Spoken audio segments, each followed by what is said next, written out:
Cincinnati, دارید مثال بسیار دیاب جدی گوارید. Thank you. Thank you. I'd like to give you the podium. It's your floor, John. Well, now or shouldn't you get on with the program? And then, That would be part of the program. But Okay, all right, but we don't, this is your program, we just came to be with you. I don't want to interfere. I think this is more important. Did Bedri speak already? No. Oh, he didn't speak yet. You don't want to hear him first? He came all the way from Albania. exactly. I only came from New York. If we can say anything about this, we would really like to hear Bedri speak. And I'm sure everyone else Let would. me just say a few words. Okay, let me just say a few words. Thank you, Zeph. Do we need this mic? Yeah. Too much? no, we don't. Okay. Welcome to America, Bedri. And I have, who's going to translate? Yeah. Dave, No, go there. yeah. Danny, come, because he'll be smiling at me, but maybe he doesn't know what I'm saying. I understand some Albanian, but many times I need help too. It's an amazing story here. My father spoke Albanian, so I'm raised in the Bronx. Does everybody speak English here? Of course. This is the beauty of America, that we have come from so many places, especially the Albanian people, and here we meet in America. But think about my story, how beautiful it is that I was raised in an Italian-American neighborhood. And when I was growing up, when my father was speaking Albanian, Albrecht, to his grandmother, to his sister, because I was living with them in the Bronx, and they were speaking Albanian, but I thought they were speaking a dialect of Italian. I didn't know it was Albanian. It's only when I became a congressman that Albanians who came with supporters of mine who were Irish Americans, they were working together, painters and whatnot, they heard my father and they came running up to me. Your father is speaking Albanian. I said, well, I know we have this, we call it Gegera, we call it Albanese, the Italians. He says, no, this is Albanian, you're from Kosovo. I said, Kosovo, this is 1985.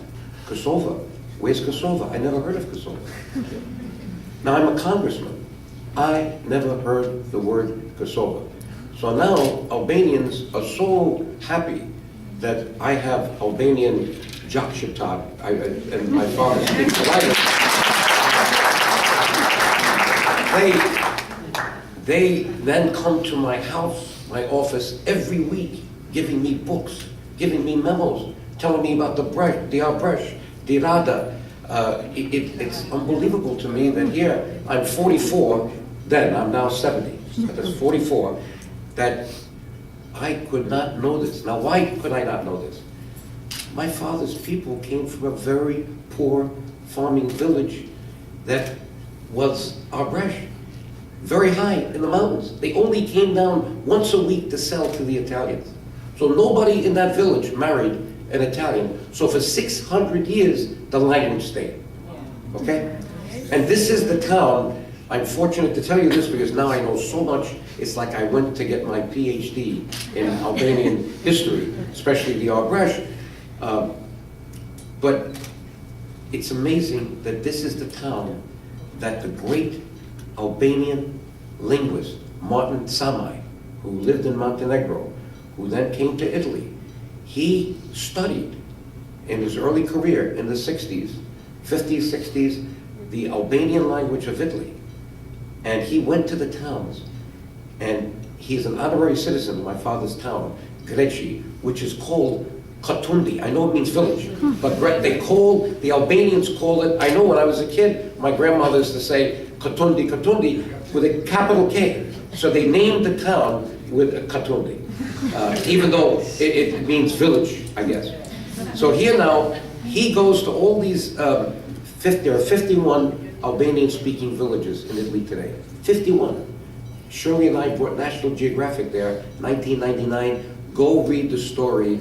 It's in February 2000, how they made the great story of who the Albanian people are. But they came with us to these villages. And they couldn't believe that there were Albanians in Italy today, or people in Italy today speaking Albanian.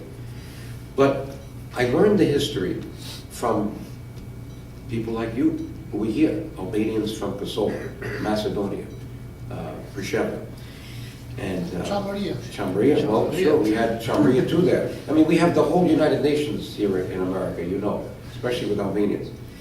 And when I went then to Congressman Lantos, because I was on the committee for human rights, because they told me how terrible Albanians were treated in the Yugoslavia. And I said, we have to make this a big issue here. We have the Soviet Jewry issue, we have the monks in Tibet, we have the black issue from South Africa, apartheid. And Lantos said, I said, Tom, do you know a place called Kosovo? He says, the Kosovo? Now, he was born in Hungary. He says, I know the Albanian people.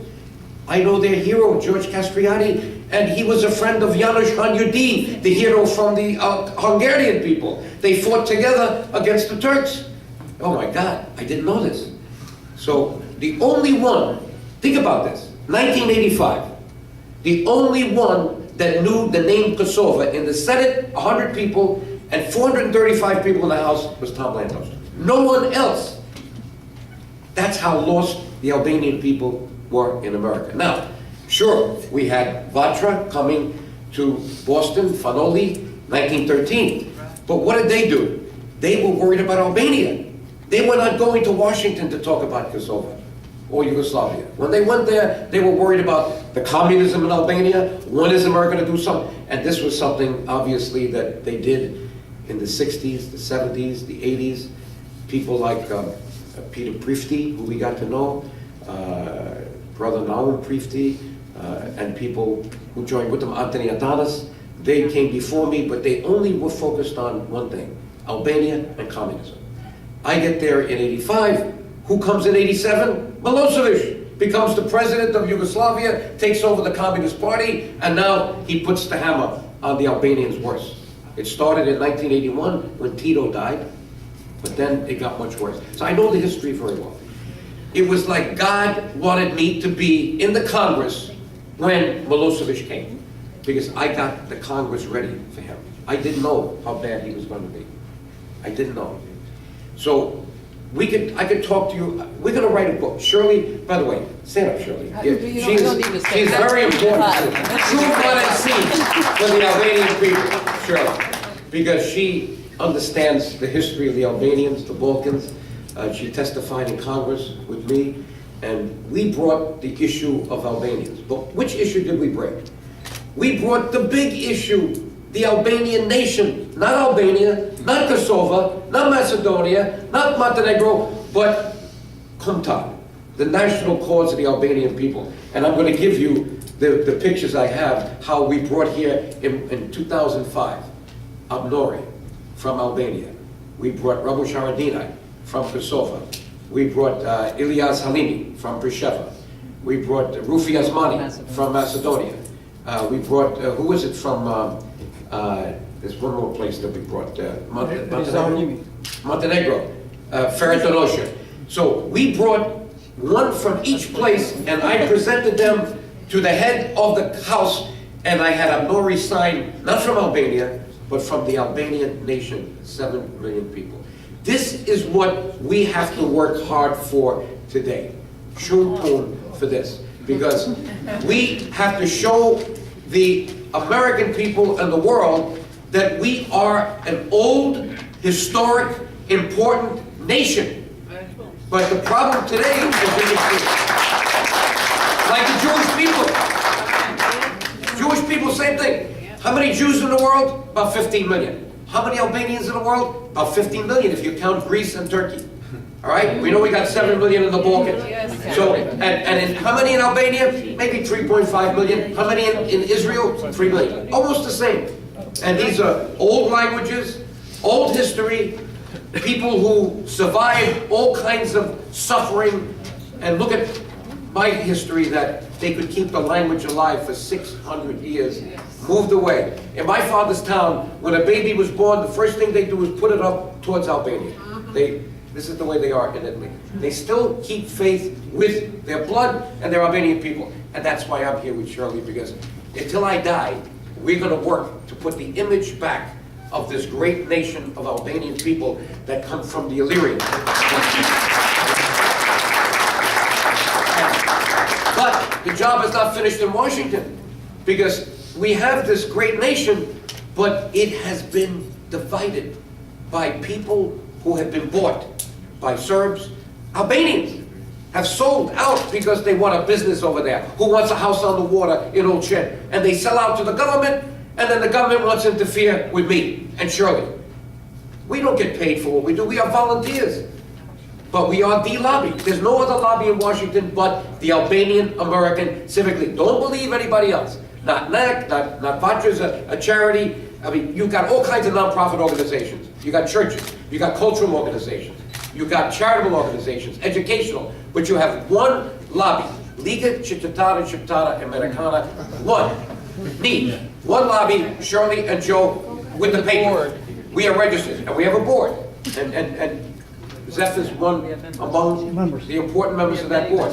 So, you need to understand that if you want to get something done for Kosovo, and Albania, we're not finished, Albania is corrupt, like Kosovo. The rich are getting richer in Albania, and the poor are getting poorer. Don't be so proud that Albania is a democratic state yet. Look, they're not into the European Union. The Europeans are not stupid. They know there's still big problems in Albania, and they're holding them back. We got to figure out how to send that signal back to those politicians that they are not doing the right thing. Now, everybody wants me and Shirley to do something here, but we need leaders there. I'm not a leader for Albania, or for Kosovo, or Macedonia. I got to find the right people to work with. And it's very difficult today to find those people because everybody wants to make money. And if they come here, oh, yeah, we like DioGuardi, let's take a picture with Dole, a picture with Lantos, a picture with Hyde. All they come here is for pictures. And then they go back and they forget the work is not yet done here for the Albanian people and the Albanian nation. Okay? So, I brought one thing to show you what we did, because, you know, Salih Berisha I never met until 1991. Why? He was running against Ramiz Aliyah. Okay? I raised the money, $20,000, to bring the Republican Institute, the National Republican Institute, Congressman Beekman, and we brought 4 people. He says, Joe, we don't have the budget. Can you raise the money? I went to the community. We raised the money. Why? Because we had to monitor the elections. How could you trust the communists? So I go there in 1991. We stay at the hotel, not the Diety, they had just built the other one on the square. And it was unfair. Why? The communists controlled all the press. Ziri Populi, all the papers, all. So he wins. We come back here, we declare this illegal. I was one of the co-heads. This is history when I write the book, right? And the United States believes us, makes the point, no good. Now they forced the election again in 1992. Now how did Ramiz Aliyah win? He brought food and money and gasoline and everything to the mountaintop villages, the poor people in Albania, so they could vote for the communists. So we did the same trick. We've got 50 Albanian Americans, mainly from Macedonia, right on the border. They brought their cars, a lot of money, a lot of gas, a lot of food. We sent them to the villages. I came back with another delegation, and Berisha then won that election, as you know. That was in 1992. You see, I got to write this book. You probably don't know the history because I was there. Now, I told Salih Berisha, please, we have to go back and make some big lobby. And you have to, you can't pay for it, it's illegal. You can't, you're the head of the state, but at least put your arms around it. Say, this is the lobby for the Albanian people. He didn't do it. Berisha made big mistakes. Number one, 1993, he calls me back, you got to give the speech for investment at the Congress of Palaces. And who's there? One of the key guys from Saudi Arabia, Muhammad Ali. And what did Berisha do? Albania is now part of the Islamic Conference. Very bad signal. I don't care if you're Catholic or, I know religion for the Albanian people is not the number one thing. It's who they are, it's their blood. So whether you're Catholic, Jewish, Orthodox, or Muslim, you can't now say to the world, Albania is an Islamic nation. Berisha did that. Number two problem with Berisha was he didn't support the lobby. He wanted to have his own power. Number three problem was we told him, 1996, the Greek lobby is after you. He had this advisor, against Polo. No good. He gave him all the wrong advice. I told against Polo, Gilman's wife is Greek. She told me they're going to now come to New York and they're going to make you look stupid. And now they're getting the Greek lobby to work against you, and they're paying this communist Ramos Pashko, the Greek lobby here, to undermine the Albanian cause. So I found out all out. Before he lost, Shirley and I convinced Gilman, because we heard Pashko is coming with Nicholas Gage, the big lobbyist, to make the Albanians look bad because they want to get Berisha out. All right? They don't trust Berisha. So I then used Gilman with Shirley, and Shirley made the best testimony. They couldn't believe. She calls Ramos Pashko a communist to his face right there. She goes. So if you want to see it, I brought you this historic, I have the DVD now. And you're going to see this, to see what we do as a lobby, to intervene. And that was for Albania. But you can't imagine what we did for Kosovo. 20 years. 20 years. Why am I telling you this? Because you have to support this lobby. And you have to tell your friends to support this lobby. And we have to have one voice in Washington when it comes to the national cause. Otherwise, everybody gets confused. Americans don't know the history of the Albanian people. Joe, I don't need that, know, Mike. Joe, in that particular DVD, did you put the entire hearing? If you did, we have to consolidate it because We the will try to program fast must go forward. on. Yeah, you're right. And we right. cannot So I think this is, people are not going to I think want this to is just listen. your testimony, Shirley. Okay, we But don't I'm not want sure. everyone Okay. to have to listen So, to, and listen, even this. Shirley and I have a passion I think we have for to. this, okay? We love the Albanian people. We love the history. We're even working on right now in Hollywood to get the best picture ever made for George Castriati to tell the real story. See, the history of the Albanian people has to be told through the eyes of George Castriati. And we're doing this right. It's going to take another 2 or 3 years. So we're not stopping, okay? We're going to finish this job once and for all. But you could make it easier if you know the truth and you tell your friends the truth. Because they're being confused now by everybody who wants to make money. From people over there and from people over here. All right, enough of me. I can speak all day, but you know what? By the way, Thank you.